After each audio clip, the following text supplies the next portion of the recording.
question, Arena. Please, happy to get that another win under your belt. Yeah, I'm super happy with the win. She's a tough opponent, and yeah, happy to get through this tough match.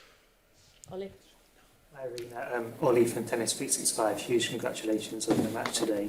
I think the 2020 US Open was the last time you played a major and didn't reach the third round. I'm just wondering, what's kind of your key to navigating these early stages of the Grand Slams at this point? Okay. I was like, yeah, I missed a little bit. What was the question? Sorry. This was kind of your key to navigating the early stages of a major, because it's something you've become so successful at recently. Well, I think mainly I'm just trying to focus on myself, and I know that if I'll be focusing on myself and if I'll be there fighting for every point, I know that I have big chances to get through. So before I would, I would get too nervous. I would think about everything outside of tennis, outside of like that court, and nowadays I'm just trying to play point by point. I'm trying to just think, like take it one step at a time, basically.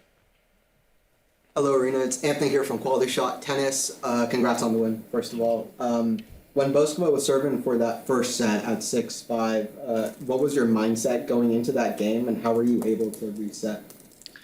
Yeah, I was like I don't know, like because I couldn't return her serve before that moment, and I was like, I gotta like step in. I have to try to at least just put the ball back on that side, just put that return back and try to play the point. And honestly, that's it. I was just trying to play, put as many balls as I can on that side and put as much pressure as I can on her. And I was super happy that I was able to break her back. And in that moment, I felt emotionally, I felt like really strong. And I think that moment helped me to win the first set and to be a bit more free in the second set. Hello, it's Asger Boye from the Danish newspaper Weekendavisen. I have a question for you about this year's Wimbledon. We've talked a lot about the big upsets and the surprises, and you are the number one seed. Is it something that affects you in the game that, yeah, you can never be sure? Honestly, it's really sad to see so many upsets in the tournament, in both actually draws, girls and men's. So it's sad to see, but honestly, I'm just trying to focus on myself. Of course, I know about all of these upsets, but I think it's really important to focus on yourself and take it one step at a time and do not really look at the draw, because this is something what can create a lot of nerves and a lot of doubts and stuff. So I'm just trying to take it one step at a time. As I said earlier, I know that if I'm focused, if I'm there, if I'm fighting, I know that I'm gonna have my chance in each match. So I'm just trying to take it one step at a time. Joe. Hi, Irina. Joel from Tennis Weekly podcast. Congratulations on your win today. Thank you. I just wanted to ask, what do you feel like you've added to your game this year that you've been able to show at Wimbledon in the first couple of rounds? Well, I think my slice got much better, but honestly, I wouldn't say that in the first two rounds it was really working well for me.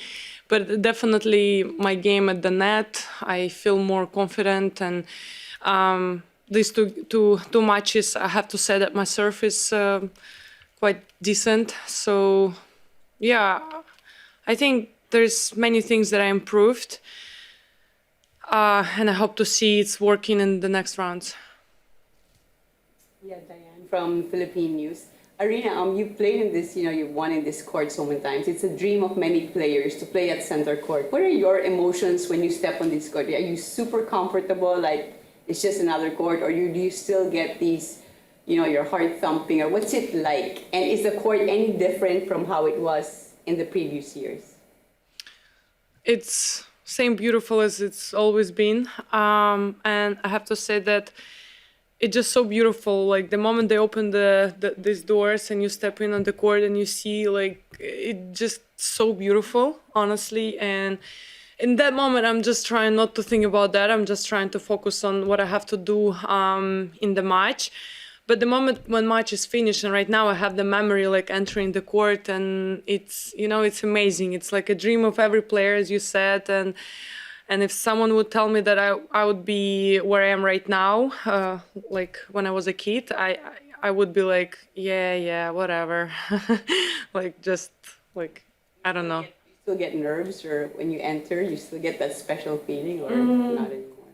I don't have nerves, I have to say. I mean, we all kind of like feel the pressure, I have to say, but this like nerves, I wouldn't say that I really experienced that, which is good, you know, like you're able to think more clear, you know, like you kind of like more calm on the court, you know, you control your emotions quite well. So I'm really glad I don't have that like nervous that I used to have when I was like, I don't know, 20 years old.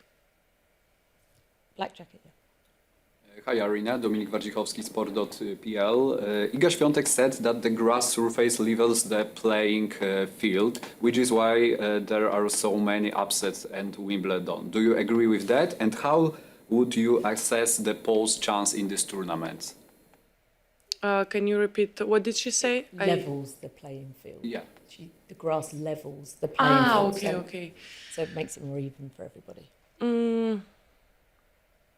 I don't know.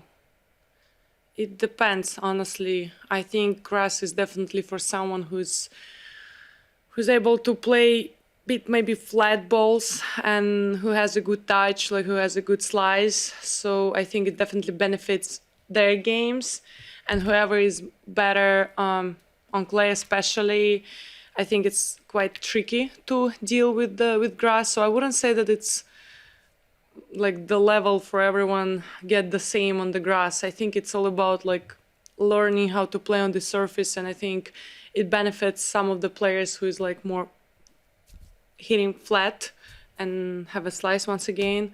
So I'm not sure about that. But I saw her games and she's playing great. It seems like she improved her game on the grass since last year's. So I think honestly everyone have a good chance here. Nick? Hi, Irina. Nick with Access All England. Next up for you, either Raducanu or Vondrousova. Those are two quite different matchups for you. First of all, just if you don't mind talking about each of them, and then will you watch that match, or how do you and your team sort of go about prepping you for what's to come? Well, we're definitely gonna watch the match, and it's a different situation, you know. I mean, Emma is playing much better tennis since last year, I have to say. So she improved, and you can see that she's getting back on track, and also facing British at Wimbledon. I'm not sure I prefer that, but she's playing great tennis, and Marketa is also, you know, great player on the grass, and we just played in Berlin, also tough opponent, and both of them are tricky players, tough players to face on grass. So I'm looking forward, whoever is going to be, I'm ready to go out there and to fight. Just to follow up, do you notice, it was quite the lineup in the Royal Box today. Do you notice Who was there? the celebrities that are there today? I was Nick trying Jonas not to was look there. John Cena. Olivia Rodrigo was there. I don't know if you listened to any of her music. Yeah, I'm really glad that I wasn't looking there, because then I would be like, you know, the whole match, like. So I was just like trying to focus on my game, and then later on I'm gonna open the social media. I'm gonna be like, okay, who was there? Are you avoiding looking at the Royal Box? I mean, anyway you see, you know, the Royal Box, and it looks so beautiful, so chic, to be honest. It's just really beautiful to see.